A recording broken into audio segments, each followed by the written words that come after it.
Hey friends, what's up? Derek here from Bomb Socks with more Bomb Bites, where we feast upon the words of Christ, one bite at a time.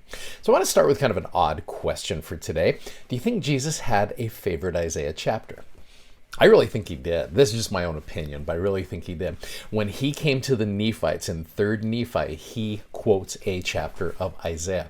And then following that, he says, great are the words of Isaiah. You ought to study them. So in my mind, I'm thinking, Jesus quotes a chapter from Isaiah. It's got to be one of his favorite chapters. You don't just quote a random chapter. I think it might be one of his favorites.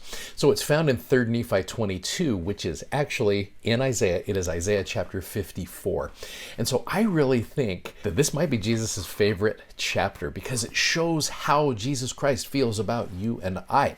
Now, those who know me know that I love titles of Jesus Christ. It's awesome to be able to go through and you see him. When he uses those titles, he's not flexing. He's not just like, I just want to show you how awesome I am. He is using them to try to teach people about himself. One title that is one of my favorite ones, and I've used it often. If you've seen Bomb Bites, I use it here and there. It is simply called the bridegroom. I say simply, it's not that simple, but the bridegroom is interesting because if Jesus Christ is the bridegroom, who then is the bride? That would make you and I the bride. Whenever I ask, I'll ask a group of seminary students that, I'll say, who's the bride? And I'll get some, deep voiced dude in the back. He's like, I guess I am. And I'm like, yeah, you are the bride. Go home and tell your parents what you learned in seminary today. I am the bride, right? Now, I'm not trying to be weird about it, but if you think about this, Jesus is the bridegroom. We're the bride. When did he propose? I like to think he proposed in our premortal life. When did we accept? I also like to think that that was when we raised our arm to the square and we said, yep, I am, or however we did that, we are going to follow you and we're going to follow your plan. So being married, quote unquote, to Jesus Christ, I'm not saying that we're nuns, but being married to Jesus Christ should matter to us and it should mean something to us. And I think the bride idea for us is so applicable because you've got this faithful bridegroom and you got this bride who's kind of all over the place. This analogy that is used a lot in the Old Testament, so it doesn't surprise me to see Isaiah using this as well. So with that in mind, I want you to look at a couple verses here that I think will show you how Jesus Christ, the ever faithful bridegroom, feels about us, his bride that is all over the place in our faithfulness at times. For example, you start actually with verse number 5 in Isaiah chapter 54. It says, for thy maker is thine husband. There you go. And the Lord of hosts is his name, thy Redeemer, the Holy One of Israel. I love all those titles of Jesus. The God of the whole earth shall he be called.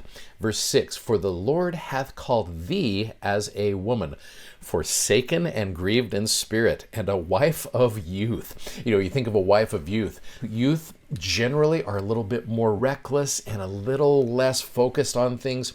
When thou wast refused, saith thy God, for a small moment have I forsaken thee, but with great mercies will I gather thee. I love that. And again, it's not that God has forsaken us.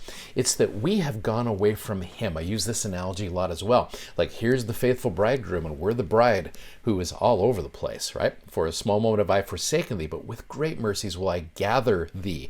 That's such a focus in our day of gathering Israel, that bride who is kind of all over the place. In a little wrath, I hid my face from thee for a moment, but with everlasting kindness will I have mercy on thee, saith the Lord, thy Redeemer. There's a great quote from Jeffrey R. Holland in a book called Christ and the New Covenant, where he talks about this very idea. He said, the imagery of Jehovah as bridegroom and Israel as bride is among the most commonly used metaphors in Scripture. Like I said, it's all over the place. We've referred to it before.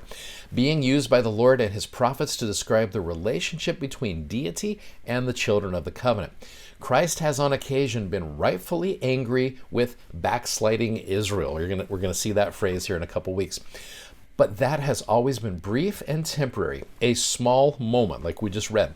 Compassion and mercy always return and prevail in a most reassuring way.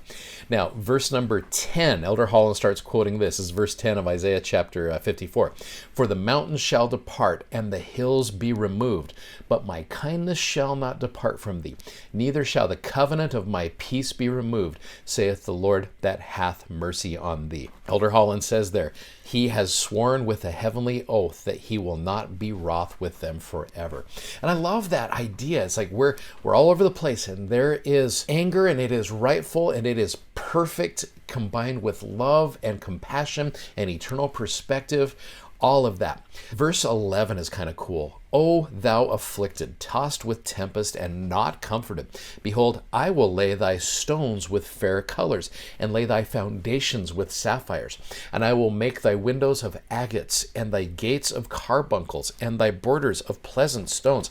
Agates and carbuncles are very beautiful and precious stones, and the Lord's going to make our way with those type of beautiful stones. And then you get to verse 13, which might be one of the best verses in this chapter. And all thy children shall be taught of the Lord, and great shall be the peace of thy children. You know, it's one thing for me to be comforted by the bridegroom. It is another thing to be able to have my children feel of that peace and to feel of that truth. I love that idea. Well, you go down to verse number 17. 17 might be one of my favorite verses in all Scripture. No weapon that is formed against thee shall prosper. That's one of those drop the mic moments for Isaiah. It's like, no weapon. Like, there is not a weapon out there that can be formed against thee that will prosper, as long as you stay in that covenant relationship with the bridegroom. We are the bride, he is the bridegroom, and we stay connected with him, and we stay faithful to him. I can see why this might be Jesus' favorite chapter, because he's trying to teach us how he feels about the house of Israel. And with great mercies, he is going to gather, and we get a chance to be a part of that. And I'm so grateful for that. Thanks for watching, thanks for subscribing, and thanks so much for sharing these messages. We love that you do that. Please go check out our amazingly awesome, comfortable gospel-themed socks at BOM-BITES.com. You guys have a great day. See you tomorrow. Godspeed. Bye-bye.